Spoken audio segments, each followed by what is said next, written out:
Utilizar aqui. Vai aparecer na tela do gravação do processo. Obrigada, professor. Então, boa tarde, eu sou a Mariana, saí do UTI, e eu decidi fazer a minha revisão sobre infarto agudo do miocárdio, especialmente voltada para o infarto sem suprassegmento ACV.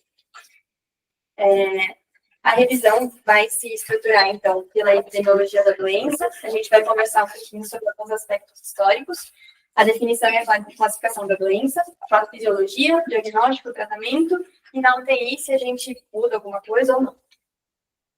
Bom, falando sobre síndrome coronariana no mundo, a gente sabe que a doença cardiovascular é a principal causa de morte e mortalidade. Os países com baixa e média renda têm uma contribuição substancial nesses casos.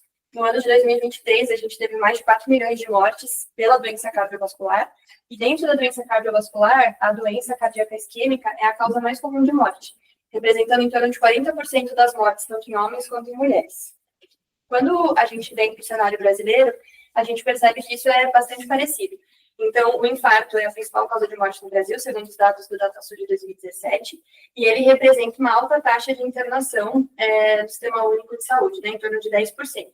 Esse estudo, o GRACE, ele quis avaliar como a síndrome coronariana aguda era tratada no Brasil e as diferenças regionais que aconteciam no tratamento. E ele percebeu que em torno de 45% das internações da síndrome coronariana aguda são por situações em que você não tem o supra-DST, seja por um infarto sem supra, seja por uma angina instável. Então, se eu estou diante de uma doença que mata muito, que deixa muitas sequelas, e isso não é de hoje, é interessante pensar o que essa doença vem contando ao longo do tempo, assim, por isso que eu fui atrás de alguns aspectos históricos. E aí, essa revisão eu achei bem interessante, porque a gente entende que a coagulação inadequada, ela pode estar relacionada com o processo patológico desde 400 a.C. Naquela época, a gente só conseguia correlacionar isso com a hipotermia, mas anos depois a gente consegue entender um pouco melhor sobre a fisiopatologia da doença.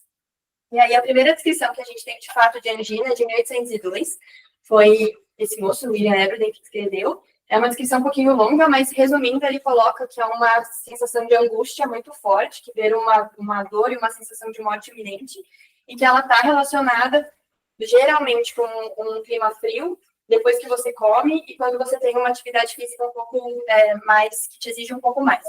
E aí eu achei curioso que essa descrição foi feita por meio de desenho pelo Netter anos depois. Então, a gente tem um senhor de meia idade que acabou de sair de um restaurante, subiu as escadas num dia frio, e aí ele está tendo essa dor anginosa, descrevendo num desenho exatamente o que ele tinha relatado por palavras antes. Até 1910, a gente tinha a ideia de que se infartou, muito provavelmente vai morrer. E aí, a partir desse momento, esses dois russos, eles começam a descrever que tem pessoas que têm a doença, mas elas não morrem. E aí, a gente começa a tentar entender melhor um pouco mais a fisiopatologia para tentar encontrar um tratamento para ela. De 1912 a 1930, a gente começa a associar esse processo ao processo de aterosclerose, de obstrução coronária. E, a partir de 1940, a gente começa a entender que talvez existam outros mecanismos, além da aterosclerose, para causar essa obstrução de fluxo, por exemplo, vasoespásmico. Então, até os anos 2000, a classificação e a definição de infarto ela era muito mais embasada numa questão epidemiológica do que propriamente uma questão clínica e de biomarcador de fato. A primeira vez que a definição de biomarcador é colocada é a partir de 2007. E aí, primeiro questionamento, assim, apesar de ser um pouco simples, mas o que define o infarto agudo do miocárdio? É a clínica? É o eletro? É a troponina?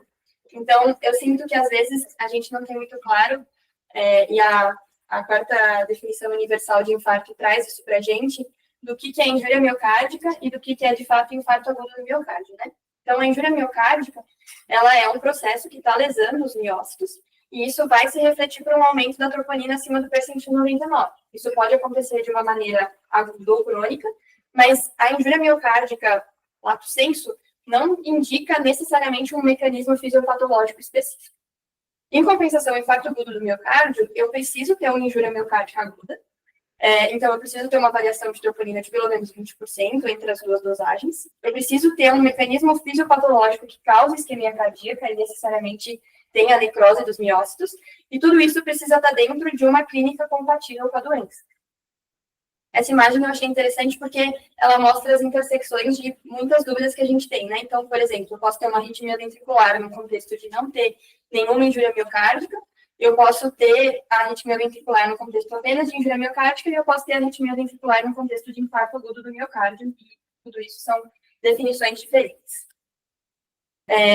Agora, conversando um pouquinho melhor sobre a patogênese, de fato, da síndrome coronariana aguda, tem esse estudo que ele foi publicado em 2011 no New England, e a dúvida que ele tinha para responder é se esse processo de aterosclerose, ele é o principal fator que vai fazer uma paciente infartar lá na frente, se ele infartar de novo, né? Então, eles pegaram quase 700 pacientes que tinham síndrome coronariana aguda, estudaram os vasos desses pacientes e viram exatamente onde é que estavam as lesões. E acompanharam esses pacientes por mais 3 anos e viram quem ia reinfartar. E aí eles viram que em torno de 20% desses pacientes tiveram um novo evento. E quando eles reacessam a anatomia desses pacientes, eles percebem que metade dos casos estão relacionados com a artéria inicialmente culpada, lá 3 anos atrás, e metade dos casos não.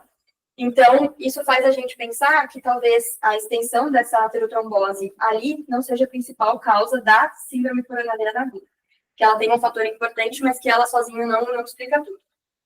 E aí, corroborando a isso, a gente tem esse outro estudo que ele quis avaliar a característica das lesões nas coronárias por meio da angiotomografia, e ele percebeu que as lesões que tinham baixa atenuação, ou seja, que não eram muito calcificadas, e que tinham uma expansão externa, ou seja, não era uma lesão que crescia para dentro do vaso, ela ia se acomodando, de forma que a luz ia progressivamente diminuindo, elas estavam mais associadas a um processo de síndrome coronariana aguda, de modo que a doença vai ter um tempo de incubação enorme, e aí quando eu tiver um coágulozinho, vai obstruir e vai causar doença lá na frente. Então, colocando isso no desenho para explicar um pouquinho melhor, basicamente, as lesões que vão ser mais causadoras da doença, né, que tem uma maior correlação, são as lesões que eu tenho um centro necrótico de lipídio bastante importante, e aí aqui eu tenho uma cápsula fibrosa, que provavelmente não é uma cápsula bem calcificada e forte para proteger esse centro necrótico de gordura, e aqui eu tenho o sangue passando cheio de fator pró-coagulante. Se essa plaquinha aqui, ela é fraquinha e ela é cheia de irregularidades, no momento que o sangue passa e faz uma força de cisalhamento ali, eu tenho a lesão dessa cápsula, e aí todo esse fator pró-coagulante que eu tenho no sangue vem aqui para tentar tratar esse epitélio, e aí acontece a obstrução, que é o que vai gerar síndrome coronariana aguda lá na frente. Então, esse slide eu só coloquei para mostrar isso. Assim. Então, a doença aterosclerótica é uma doença que tem um tempo de incubação longuíssimo, mas que os desfechos geralmente são súbitos e muitas vezes eles não vão ser precedidos de uma angina ou de um aviso, e o desfecho pode ser catastrófico lá na frente. Bom, então, já sabemos a definição, já sabemos a patologia, agora a fisiopatologia a gente precisa classificar para tentar pensar em como a gente vai tratar. A classificação atual que a gente tem nos guidelines, a primeira é separar por meio do eletrocardiograma entre infarto com supra e sem supra.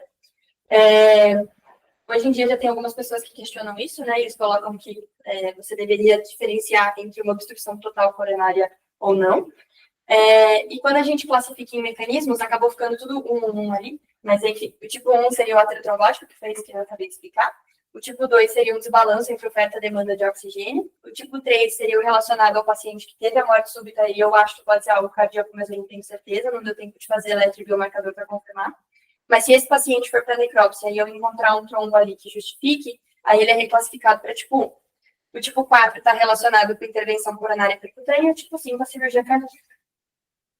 Bom, então agora focando de fato no infarto sem suprasegmento ST, né? Quando a gente fala de diagnóstico, especialmente na parte da apresentação clínica, acho que todo mundo deve ter em mente, assim, o que você buscaria no exame físico e na clínica do paciente que está infartando, mas eu achei esse estudo interessante porque ele quis tentar entender se tinha alguma diferença entre homens e mulheres, na ideia de que talvez a mulher pudesse ter alguns sintomas que diferem dos homens. Então, eles avaliaram quase 2.500 pacientes que chegaram no departamento de emergência com dor torácica aguda e seguiram esses pacientes para ver quem estava de fato infartando ou não. E lá na entrevista inicial, eles avaliaram para ver o que essas pessoas queixavam e o que tinha de fato correlação com a doença lá na frente. E aí, se confirma o que a gente já sabe, né? Então, é uma dor em pressão. Então, quase 70% dos pacientes tiveram essa queixa, que é agravada pelo exercício físico. que acomete a metade do peito e que não é uma dor multiforme, é uma dor que ocupa um espaço um pouco maior.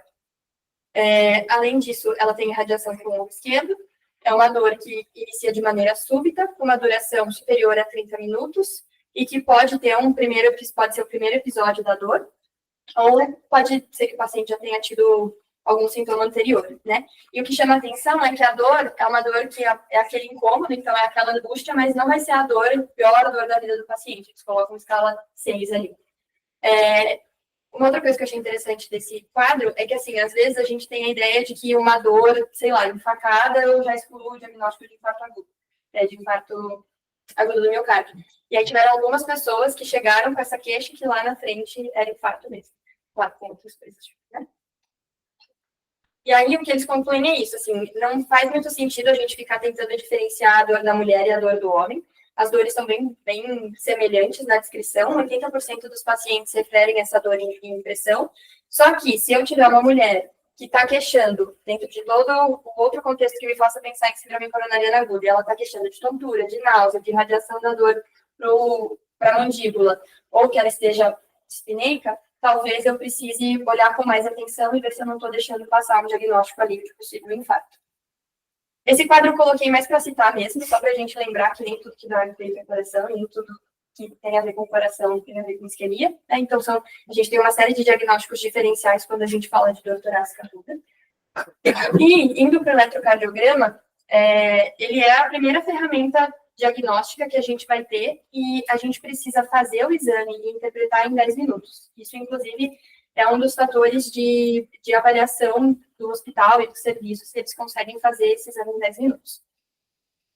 Por que ele é tão importante? Porque ele vai me dizer quem são os pacientes que precisam ter reperfusão imediata.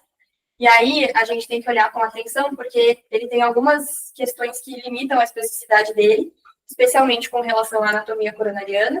Se eu tenho um paciente que já tem uma doença coronariana prévia, ou algumas paredes que podem não ficar tão claras, por exemplo, a parede posterior e lateral do coração.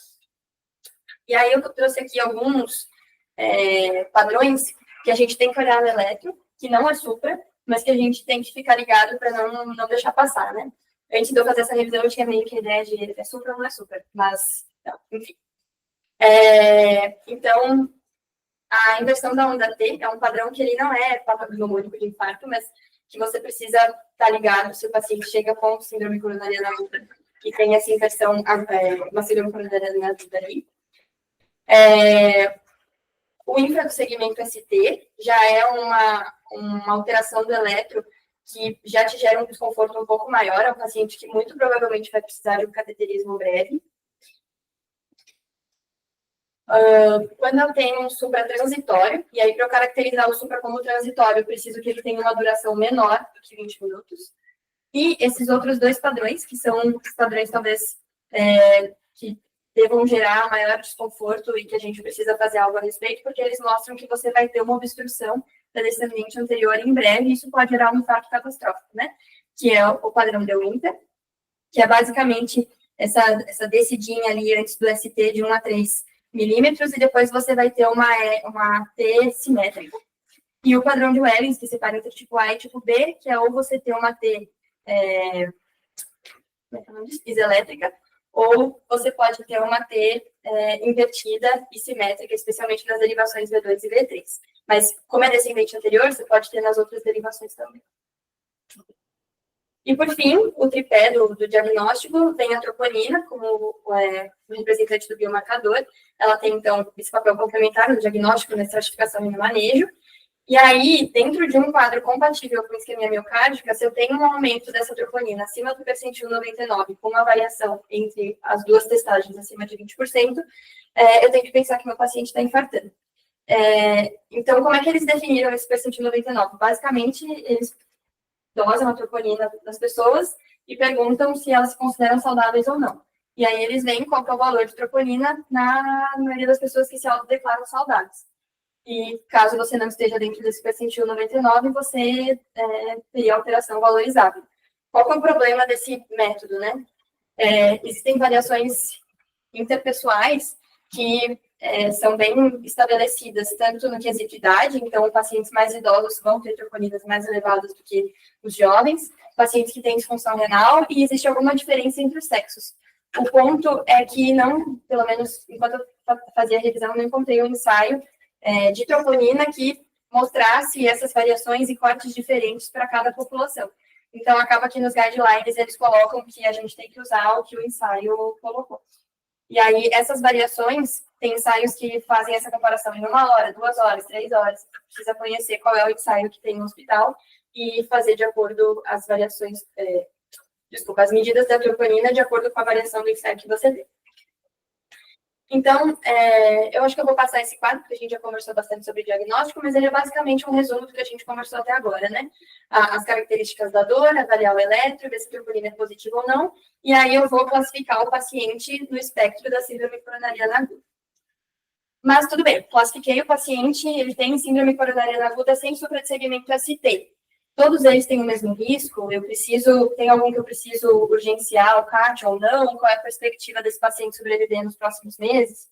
E aí, tentando responder essa pergunta, a gente tem alguns scores prognósticos, né? Um deles é o GRACE. Então, a ideia não é decorar os componentes do score, a gente pode usar uma calculadora. Mas a ideia dele é prever o risco cumulativo tanto de morte quanto infarto nos próximos 6 meses da admissão hospitalar até a alta. Qual que é a questão dele, né? O GRACE a gente geralmente calcula depois que o paciente é internado. Então, talvez eu perca as duas pontas. Eu perco tanto o paciente que morreu antes de eu calcular o GRACE, e eu perco o paciente que era tão... né, que eu decidi que eu ia estratificar ele não internado. Então, eu perco os casos leves e perco os casos graves. A gente tem o TIMI também, que ele é um score prognóstico validado para infarto sem supra. Ele avalia a chance de mortalidade no ano, e aí o que eu queria ressaltar dele é para a gente tomar cuidado que um time zero não é sinônimo de risco zero.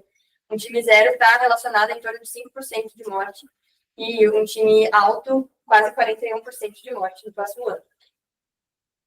E o HART, ele entra, a validação dele é muito mais para um cenário de angina instável na porta do pronto-socorro, mas eu achei legal trazer também.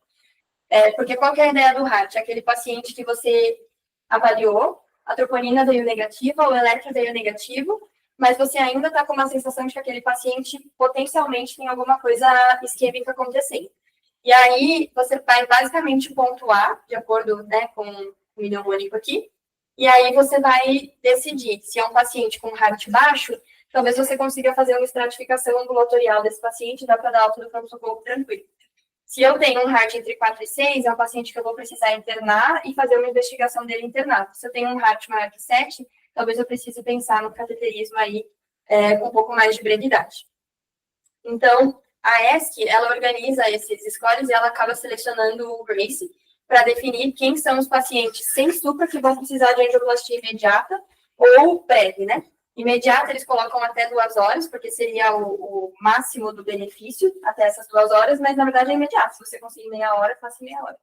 Então, os pacientes que têm aqueles padrões de oclusão de coronária aguda que a gente conversou, os pacientes que têm instabilidade hemodinâmica ou instabilidade elétrica, os pacientes que têm uma dor torácica refratária a tratamento medicamentoso e os pacientes que têm complicação mecânica imediata. Então, tem ruptura da parede livre de TR, coisas catastróficas, CAT imediato.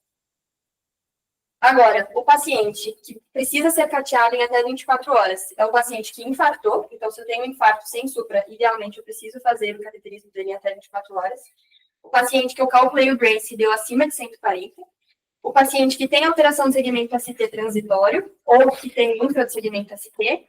E o paciente que parou. E aí isso é um pouco contraintuitivo, porque há algum tempo atrás a gente achava que pós-parada era cateterismo imediato. E a gente já tem evidência, desde 2019, que o paciente pós-parada eu tenho até 24 horas para poder fazer esse cateterismo, eu posso estabilizar, pelo contexto de pré-hospitalar, mas enfim. Sobre tratamento, né? Então, por que a gente não tromboliza esses pacientes? Esse estudo é um estudo bem antigo, e aí ele avaliou em torno de 1.400 pacientes que tinham infarto sem supra, que foram trombolizados, e acompanhou eles ao longo de 1 ano, e eles perceberam que esses pacientes trombolizados morreram mais. Então, esse é o motivo. E aí, o que a gente pode fazer, então, por esses pacientes? A gente pode fazer agentes antiplaquetários, né? E aí, qual eu escolho, qual é a primeira droga, qual é a segunda droga. Tem uma série de evidências sobre isso. E aí, em vez de colocar estudo por estudo, eu acabei optando por fazer um raciocínio um pouco mais... que eu achei que ficaria um pouco mais claro para a gente tomar as nossas decisões. Então, a primeira droga que tem que entrar é o AS, e idealmente 300 miligramas. Se o paciente tiver condição de mastigar, dá para ele mastigar. E aí, o que eu preciso ter de atenção é se o paciente é alérgico ou se ele tem algum sangramento do trato gastrointestinal. Se o paciente chegar entubado, vale a pena passar sonda e fazer o AS, né? Porque é uma medicação que faz muita diferença para o doente. Com relação ao segundo antiplaquetário, a dúvida é clopidogrel, ticagrelor, prasugrel, e aí qual deles eu faço e em que momento eu faço. Então, falando primeiro sobre o momento, se é um paciente que eu tenho perspectiva de fazer o cateterismo nas próximas 24 horas, o ideal é fazer a medicação na sala de hemodinâmica, porque daí eu já vou conhecer a anatomia do paciente, e se ele tiver indicação de revascularização por cirurgia, eu não atraso esse processo para ficar esperando a depurar a droga, né? Agora, se o paciente não tem perspectiva de fazer o cateterismo nas próximas 24 horas, daí eu começo o segundo antiplaquetário na sala de emergência mesmo. E aí, quando a gente compara as 3 drogas, um jeito que me ajudou a entender melhor foi que o efeito antitrombótico, ele vai correr junto com o risco de sangramento. Então, eu tenho que avaliar qual é o risco de sangramento e o quanto eu querer proteger, a gente vai proteger sempre, né? Mas, assim, o quanto que o risco de sangramento vai pesar. Então, algumas considerações são o prasugrel. Para pacientes que têm uma contraindicação, que tem um risco de sangramento muito alto, a gente tem que pesar se faz a medicação. É uma medicação que a gente só vai fazer na sala de hemodinâmica, não é medicação que você feita na sala de emergência. E para pacientes que eu acho que têm um maior risco de sangramento, ou seja, se eles têm menos de 60 quilos, ou se ele tem mais de 75 anos, quando eu for fazer a dose da manutenção, eu faço metade da dose, em vez de fazer 10, faço 5. Contraindicação absoluta do prasugrel é o paciente ter tido um AVC prévio, pode ser isquêmico ou hemorrágico, porque esse grupo de pacientes especificamente não teve o benefício de trombótico do prasugrel e teve mais risco de sangramento.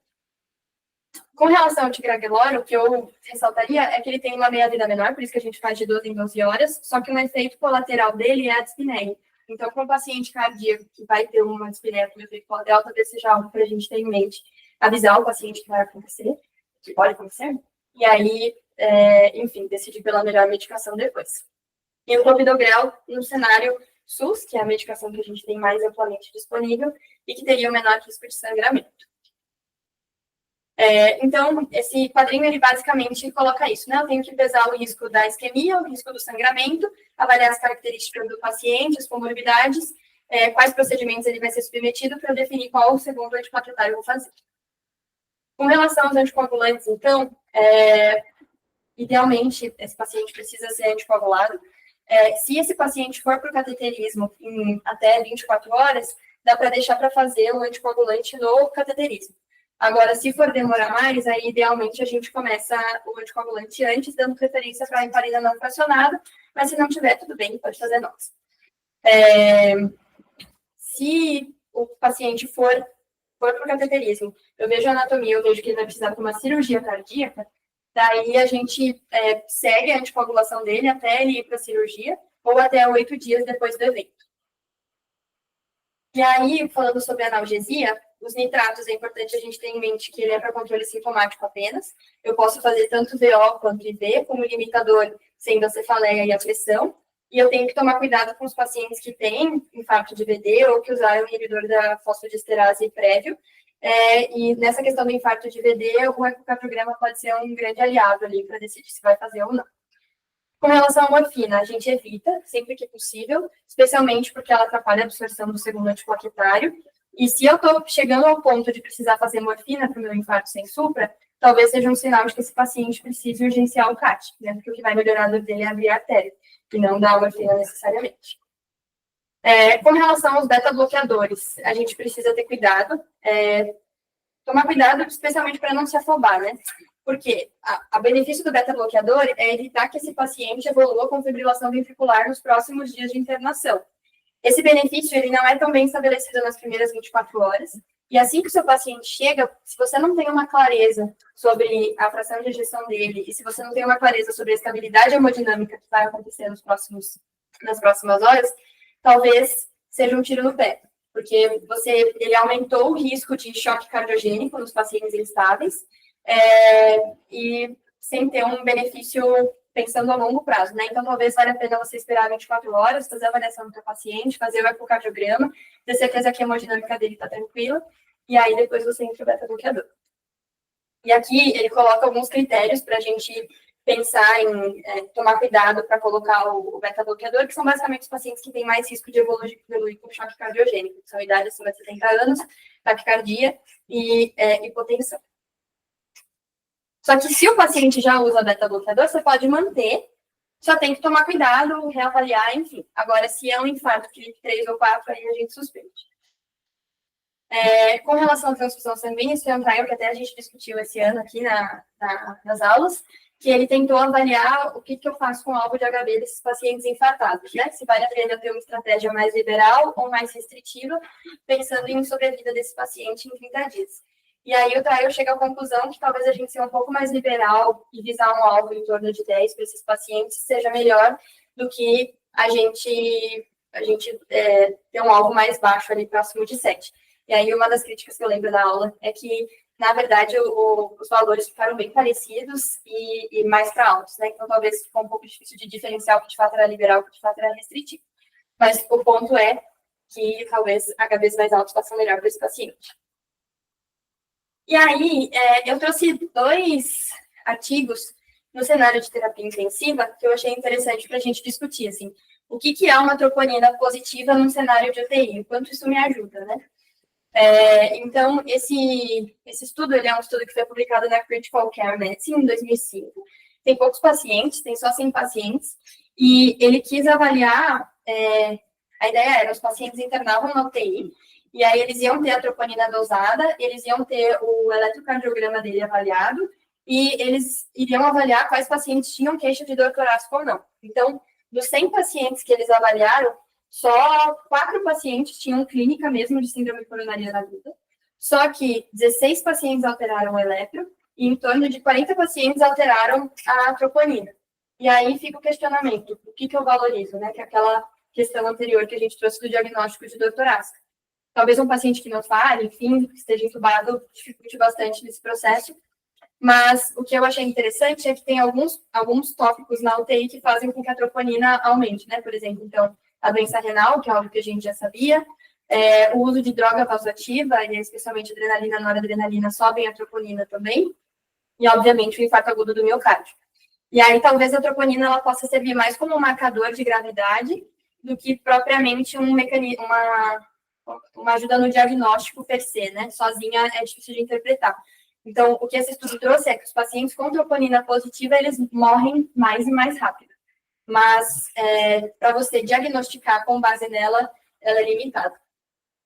E aí, pensando nisso também, tem esse ensaio clínico que foi publicado no JAMA, de 2023, que eles quiseram tentar entender no paciente que interna na UTI, que ele é um idoso frágil, e que eu faço o diagnóstico de infarto sem supra, se vale a pena eu adotar uma estratégia mais invasiva ou uma estratégia mais conservadora.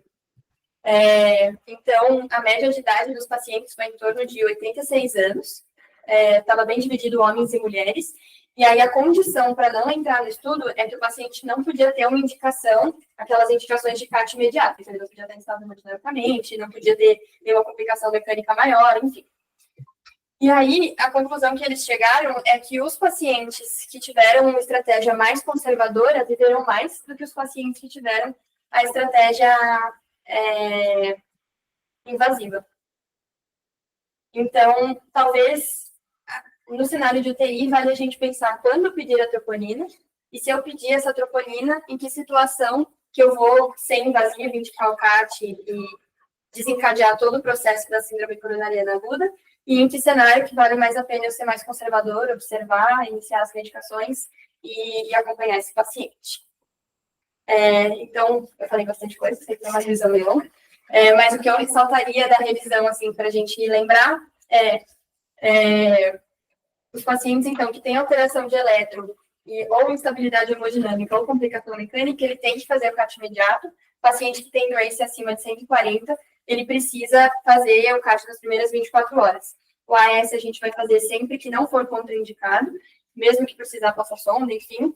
E o segundo antiplaquetário, a gente sempre tem que avaliar caso a caso o risco trombótico, o risco de sangramento. Prazo grão, só na sala de emergência. O beta-bloqueador, a gente pode esperar até 24 horas para começar, e eu preciso ter uma clareza grande da hemodinâmica do meu paciente. Atenção a morfina e oxigênio para esses pacientes que têm síndrome coronariana aguda, que eu posso ser um pouco mais liberal para o alvo de hemoglobina e transfusão desses pacientes com infarto. Tomar cuidado com os pacientes que eu vou pedir troponina na UTI e, tendo o diagnóstico, ponderar caso a caso se realmente a estratégia invasiva é a melhor. E é isso. Muito obrigada.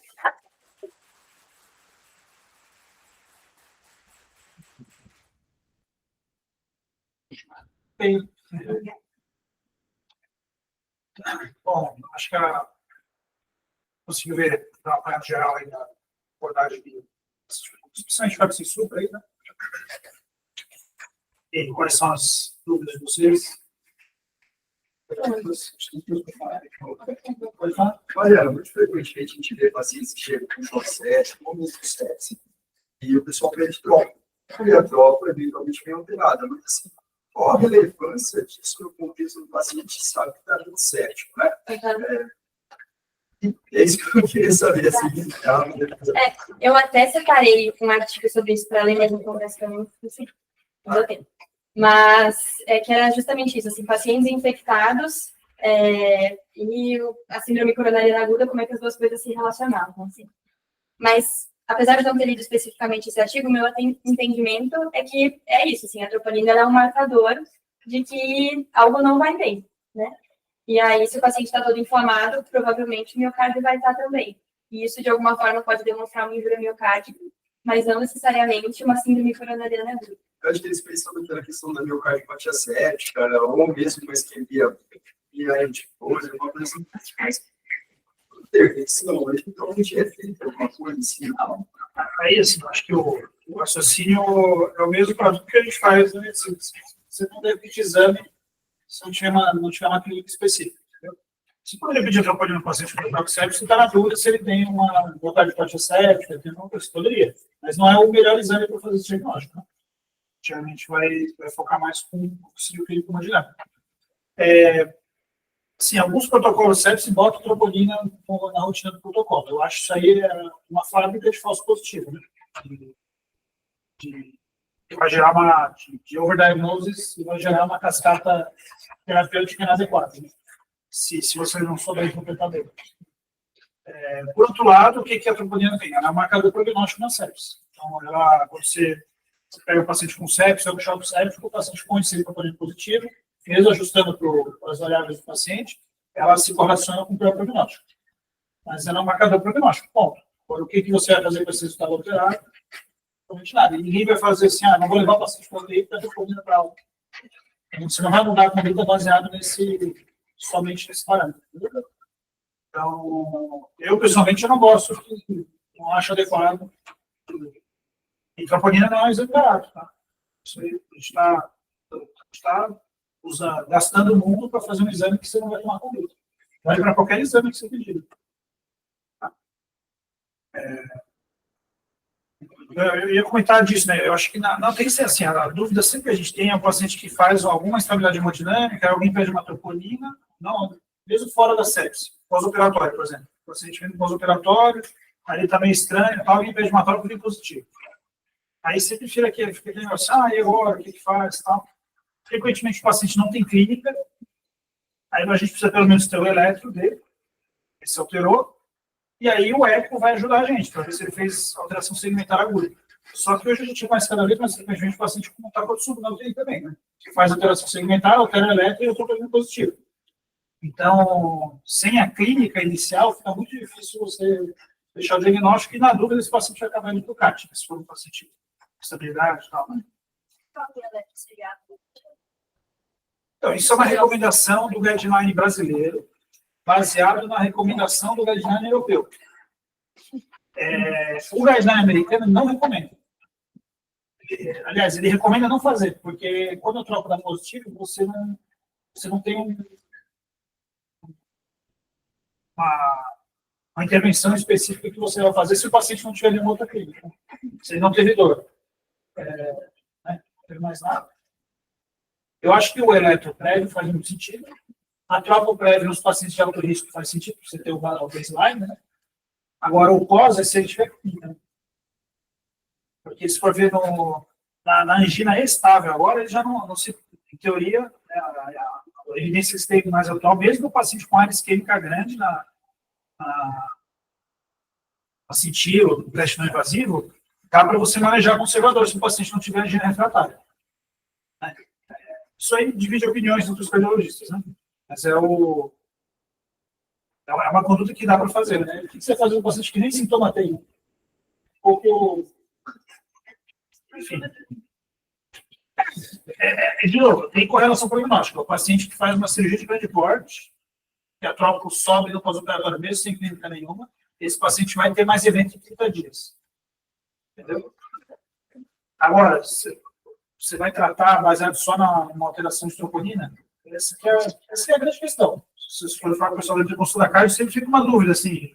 Alguns querem, outros não, sempre gera dúvidas. Já aconteceu coisa comigo, o paciente que terá por conta de vagética, por exemplo. E, por algum motivo, o cara conhece o prova, primeira prova, deixou a segunda, depois chegou para mim na UTI e o paciente curvou. Foi assim, no limite dos 20%. Terceira prova, curvou. Clínica, zerado, absolutamente nada. Também, novamente, entra nessa dúvida. Assim, troca de infarto mesmo, aí depende do valor que você tem. É bio, entendeu? Ou acima de 1, aí depende do programa, entendeu? Aí é só assim, vai enfiar, faz a troca subir bastante, às vezes você faz a resposta, a troca sobe. Então, eu acho que o melhor caminho é não pedir a troca se não tiver dito. Porque se você pedir, você sempre vai ficar na dúvida. Porque a definição, ter 20% de teoria, é injúria miocárdica, aí você vai ter que diferenciar, né? Mas eu acho que você tem que voltar sempre para a clínica inicial do paciente. Enfim, e aí, assim, esse sobrediagnóstico de troponina alterada, aí depende do incentivo onde você está trabalhando. Entendeu? Se o incentivo é fazer mais, vai ter gente que vai fazer CAT e botar stent que não precisa.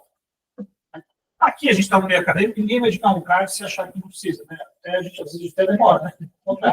Então aí depende muito do incentivo. Se você está num lugar que o hospital ganha por procedimento, vai acabar, enfim, acaba entrando assim, é claro que as pessoas não vão fazer sem achar que beneficia, mas o viés natural vai cair para esse lado.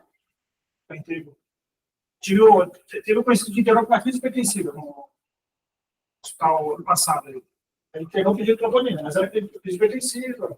Não é nem crise hipertensiva, ele chegou lá com 200 por 140, mas sem lesão nervosa. Enfim, e aí sim, era só controlar a pressão. Tinha que fazer, certo? A crise de troponina deu alterada, e aí estava indo indicar um CAT. Os caras assim, deu uma conversada, fez um jantão, mas totalmente normal, e beleza, evitou fazer um CAT. O CAT no paciente jovem, o risco é muito baixo, mas eu já vi paciente AVCzar no CAT. Acho que não dá para você fazer um CAT no paciente que não precisa, né? Então, o problema é que ele está se vivendo um socorro, né? Então, o pessoal pede, ele tira o central positivo. Não, mas aí assim, eu acho que aí tem a questão do. A gente na UTI, a gente é sempre o médico do seguinte: muito fácil a gente. Quem chegou lá inicialmente fez o que achava lá. Eu acho que depois a gente tem mais tempo para conversar, entendeu? Mas o senhor continua, vamos supor, a primeira prova foi alterada, completamente alterada. Você continua fazendo a segunda, para chegar ao QI? Não, se não tem clínica, não para com ele. Mas é claro assim, você tem que ter. Bom, convivência você aprende a bancar isso aí, né? Porque tem que pensar muito, se vier uma tropa agora, quem que aplicar a tropa? Eu vou mandar esse paciente para o CAT, vou dar esse, não vou, porque ele veio com a jeca, né? Certo? O paciente cheio de comorbidade, revascularizado, tal, aí tudo bem, você faz, mas mesmo esse, você só vai manter o que ele já tomava, você não vai indicar um CAT por causa de uma tropa alterada sem clínica compatível. Faz um elétrico, sei lá. Sim, também não é errado repetir, né? A questão toda é pensar o que você vai fazer com o resultado final depois. Esse é o ponto principal. Então, eu achei legal que você trouxe dado de agregação, porque assim, a gente teve uma época que a gente era super agressivo no infarto, sem supra. Porque com supra, se tem para ir para o CART, aí ele vai descoagular, depois de agregação, beleza. Certo? Vai descoagular durante o CART. Né? Às vezes ele ganha tripla de agregação, dependendo do que encontra no CART. Né? Não, fica um pouquinho.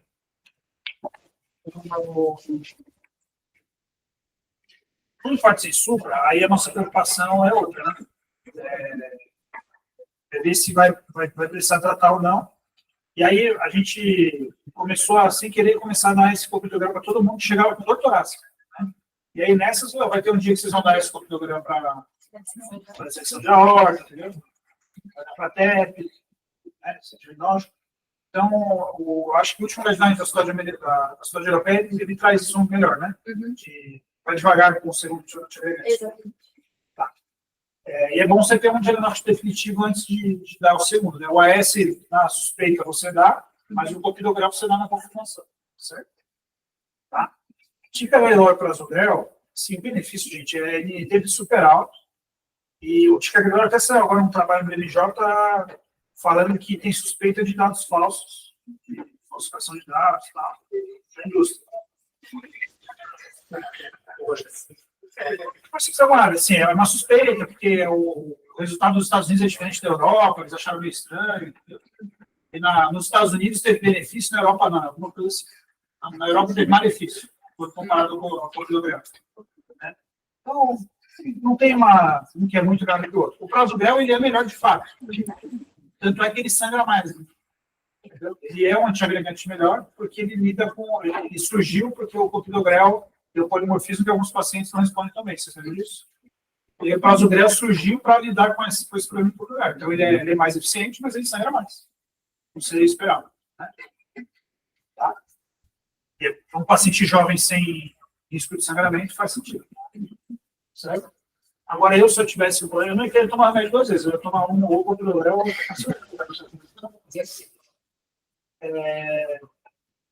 bom, o que mais? Beta-blocador, esse é excelente. Então, vocês pegaram da Maria. Qual paciente que eu devo dar beta-blocador? Porque quando veio os mnemônios, o Monab CH, eu falei assim, tem que dar beta-blocador para todo mundo, né? Não. Então, qual paciente que eu devo dar? Se quiser inverter, também pode inverter.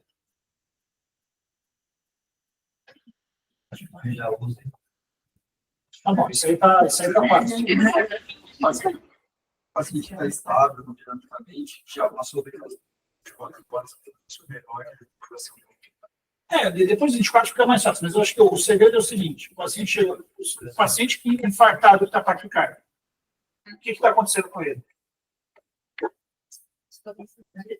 Ele provavelmente tem uma disfunção ventricular importante para ele estar taquicárdio. Ou assim, uma taquicardia transitória, porque ele estava com dor, tá? Uma taquicardia persistente, esse paciente ele tem disfunção ventricular e está compensando com frequência. Então, esse é o raciocínio que tem que fazer. Então, o taquicárdio, ele tem disfunção ventricular. Se você der o beta-blocador, ele pode ter edema agudo ou chocar, certo? O paciente que já chegou com gesto. Aí o KIRIP2 faz o eco primeiro, tá legal, né? Disfunção leve, dá beta-blocador, mas agora faz o eco antes de dar. Eu também peguei a época porque a gente estava com todo mundo. Eu já vi mais de uma vez doente, se dá beta-blocador, ele choca, entendeu? Certo? São poucos, mas acontece. Né? E o benefício do medicamento não é assim, é uma urgência, né? Não é antibiótico para choque séptico. Dá para ir com calma, mas dentro de 24 horas tomar essa decisão. Claro, o hipotensão é o final e o edema agudo é o final. Então, esses são os mais clássicos, né? E aí tem o fator de risco do idoso. O idoso, qual que é o problema? O idoso ele é fator de risco para tudo, é para morrer, para ficar com gesto, vocês viram, ele está em todo score de risco. Só que a idade isoladamente ela não quer dizer muita coisa, né? Então, ele é idoso, você fez o eco, tá bom, tá bem colocador, beleza? Só vai mais devagar ali, o fluorescente é um pouco diferente, mas vai ter muito problema. Certo? Doses, você chegou a ver as doses? De beta-blocador? Não, da heparina, da inox. Da inox, acho que era 0,75 acima de 75 anos e dose plena abaixo. Isso. E o que vocês acham que acontece com esse paciente que fica 7 dias esperando o CAT? Ou que não vai para o CAT.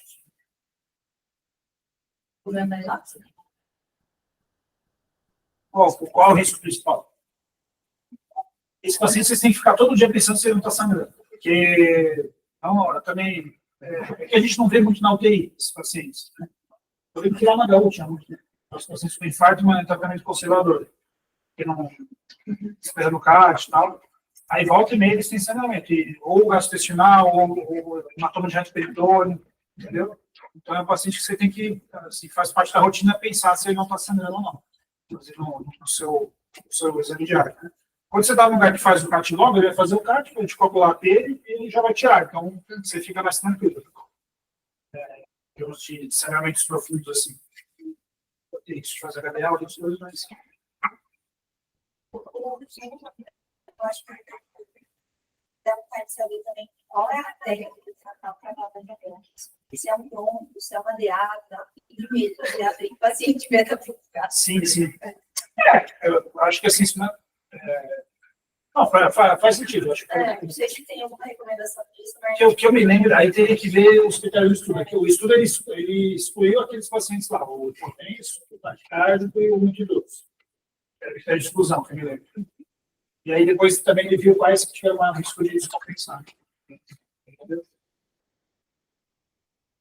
Eu não lembro qual estudo, nunca decorei isso. Esse é o comitê.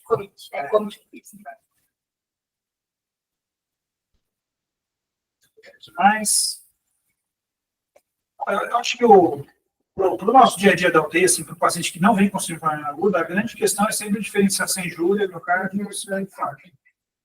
E aí a gente é clínica.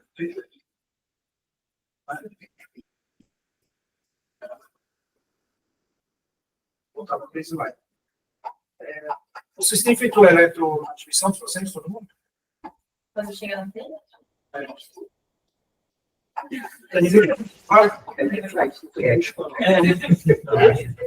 Essa é uma rotina que não é bem estudada. Né? Você tem uma eletroadmissão de todo mundo. Às vezes tem Então, assim, aqui, nem todo lugar tem essa rotina, sabe? Chegou na UTI e faz uma elétrica. O TI cardiológico é sempre, né? Se qualquer UTI cardiológico chega durante o TI todo, vai ganhar uma elétrica junto ali, você ter um basal dele.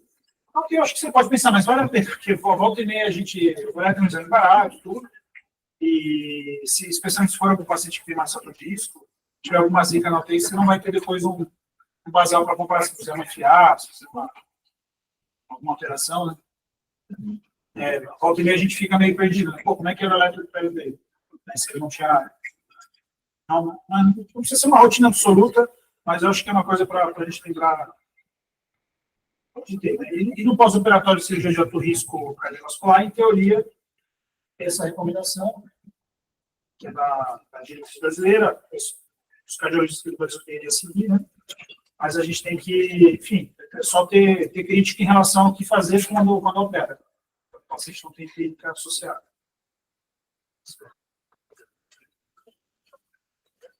O que mais? Coisa mais, você falou da morfina, né? A morfina tem revisão sistemática mostrando até potencial malefício, né? E no trato, o nosso analgésico do coração. E também o paciente tem que ter pressão para você usar. Né? O paciente está meio limita no feito de pressão 2 vezes.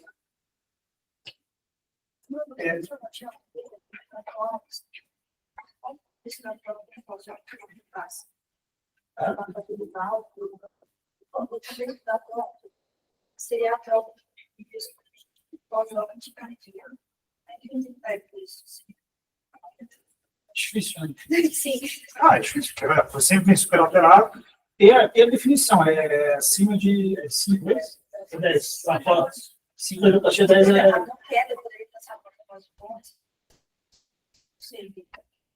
É difícil, cara. Assim, é que eu não estou agora vivenciando isso diretamente, né? Eu lembro de um caso quando eu estava na U. Operou, por algum motivo voltou para lá, aí uns 2 dias depois, mas assim, teve clínica, né? Operou na época, fiz o top, né? Agora, eu acho que a tropa isoladamente vai ser um raciocínio parecido com o doente de cirurgia não cardíaca. Né? Você tem tropa alterada sempre, não sei.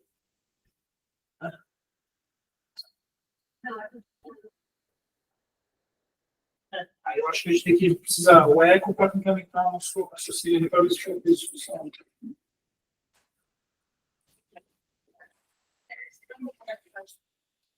Vocês chegaram a ver algum terror na reta, no caso aí, suspeita de.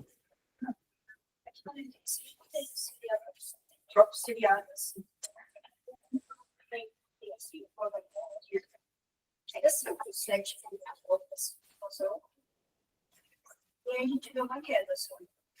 Isso é verdade. Ah, sei, não, depois eu já. Aí, tipo, vocês, por exemplo, a gente coloca 5, 7, 2, aí ela sobe para 7, mas a gente não faz que não faz nada. Não sei o que isso representaria, sabe? Eu acho que o raciocínio nesse sentido é o mesmo. Se o paciente não tem perigo, você não vai tratar o tratamento. Assim é o mesmo. Mas, de novo, vai ter correlação prognóstica. Se o paciente quer trópicos mais, o trabalho da professora, até eu acho que ela vê se tem. Você pode ter áreas de infarto intraoperatório, entendeu? Se você tiver ressonância cardíaca, se você entender. Mas para no manejo prático assim, do dia a dia, tem que basear na clínica do paciente. Outra dúvida em relação à hipertensão, algumas vezes que o paciente desce o CAT, usa o universal constitutivo fibroso, e eventualmente precisa fazer alguma cirurgia invasiva, esse paciente explica que existe uma orientação de tipo de suspensão, e depois espera. Aí é risco-benefício. Se o hemodinamicista botou tirofimab, porque tinha trombo pra caramba na coronária. Certo? Então, o risco trombótico é alto e o receio é que tem uma trombose aguda do stent. Por esse motivo que o paciente deve tirofimab. Agora, se o paciente teve uma piora, se vai ter que fazer alguma outra coisa, eu discutiria com o colega, entendeu?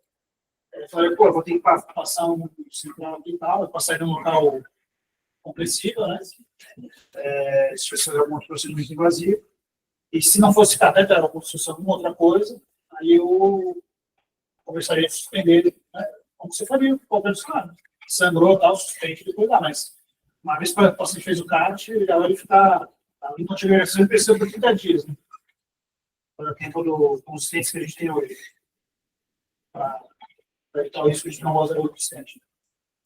Esse tipo de situação já aconteceu comigo em caso de perto, e por na época era discutir o ácido no meio de 6 horas. Aí fazer o procedimento, depois uma possibilidade, eu tive que manter a pressão montada. Mas ainda assim ele vai estar do grupo de agregado, né? Certo? E assim, vou dizer para vocês, o que às vezes a gente preocupa com o coágulo, tudo bem, descoagulado mesmo é descoagulado, ele vai sangrar. Mas tem coágulo NR2,5 e tal, que sangra a mesma plaqueta e doente com antiagregação. Isso, se você errar ali, vai continuar sangrando o tempo, sabe? Plaquetopenia, então, isso fala. Mas, enfim, nesse caso é uma conduta de exceção, né? O tirofimab. Então, eu acho que vale. Acontecer uma outra coisa, aí uma exceção vai inovar outra. E você faz se achar melhor para reduzir esse sangramento. Mas eu acho que é sempre bom compartilhar com ela, porque às vezes ele botou também não para também tanto, assim. Certo? E não é uma coisa que tem uma baita de gente que verifica isso. Certo?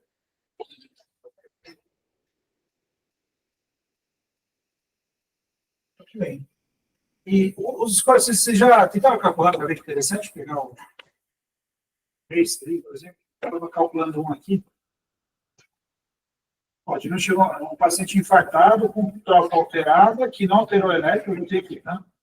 60 anos, frequência cardíaca de 90, pressão de 120, creatina normal.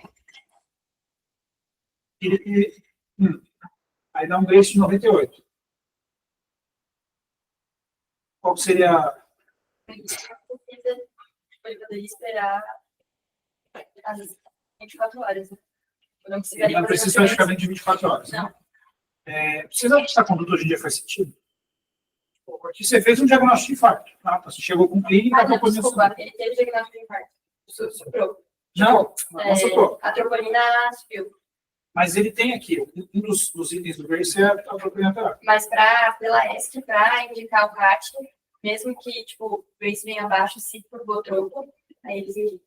Perfeito. É alteração de tropo ou alteração de ST, não é? Isso. É porque eu queria dizer assim, o Grace para mim é obsoleto. Porque assim, se você tem vamos dizer assim, não alterou enzima então, não alterou elétrico, não teve PCR, e aí ele chega, aí assim, ó, a pressão só pontua se ele tiver ou hipotenso ou acima de 200 sistólico. A frequência cardíaca pontua se ele tiver taquicárdio ou bradicárdio. Acho que todos os outros são pacientes que você gostaria de fazer o CAT em até 24 horas. Né?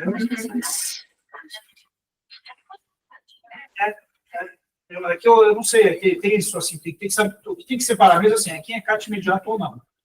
Não é CAT imediato, a meu ver, a maioria tem que fazer até 24 horas para resolver a vida do doente. Se você indicou, tem que fazer até 24 horas. Se não for no contexto de parto, que eles colocam aí, talvez a angiotomo já resolva a tua vida e você está dentro do vazio. A angiotomo é assim, ela teve outro motivo negativo, né? Ela é um baita exame para esses doentes aí. A troponina tocou, não tem fator de risco, certo? Se você quiser ficar mais seguro, você faz angiotomo, você evita o teste invasivo, né? Mas é um exame anatômico, ele vê a anatomia só, né? E a vantagem é que vai dar o score de cálcio também, que restratifica o risco do paciente, né?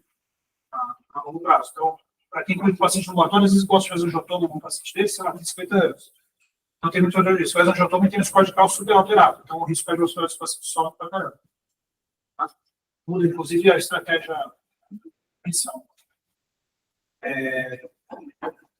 Mas, enfim, no fim das contas, é isso. E a outra coisa que você falou, vocês já viram o nome manifesto? A oclusão Isso. total versus. Eu cheguei a ler o manifesto.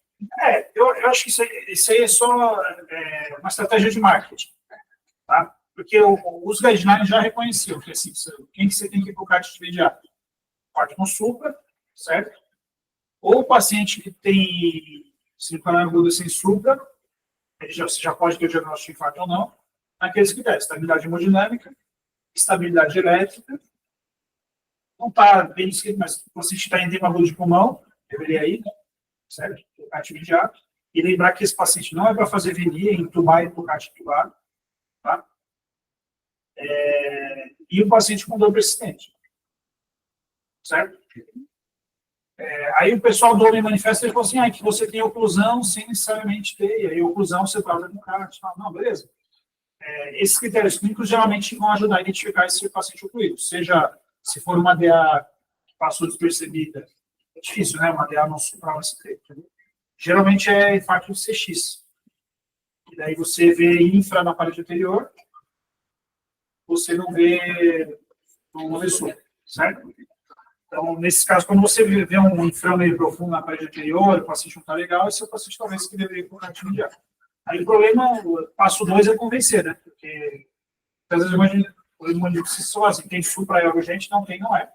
Mas aí hoje em dia, é guideline, diretriz bem descrito. O paciente só com dor é difícil você mandar para o CAT sem ter uma troca positiva. Só com dor positiva. Tá?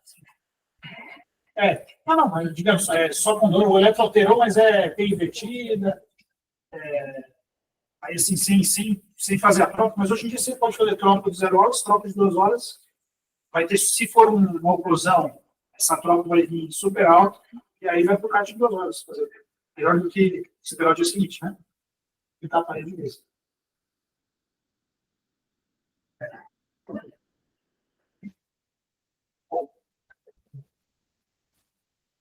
Tem outra coisa para discutir, mas é de supra, né? Que se trata das artérias, são outras coisas, né? Você falou da parada cardíaca, isso é recente, né? É recente, 2019. Eu esqueci o nome do artigo, né? Mas tem um estudo que... Que a gente tinha aquela coisa assim, chegou o paciente parado suspeito de infarto, manda do CAT logo. Mas, na verdade, o conceito é que você não vai esperar 24 horas, né? Mas o conceito estabiliza e leva estabilizado, não leva para o CAT de qualquer jeito. Acho que o raciocínio é esse, né?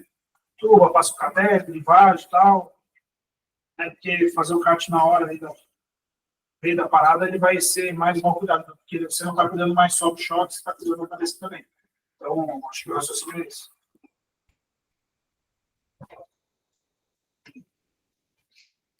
Bom, vamos mais. Beleza, parabéns, Mário.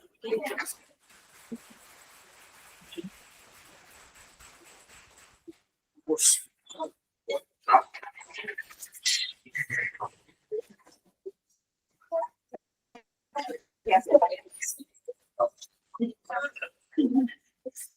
Pode deixar, né? Eu vou almoçar.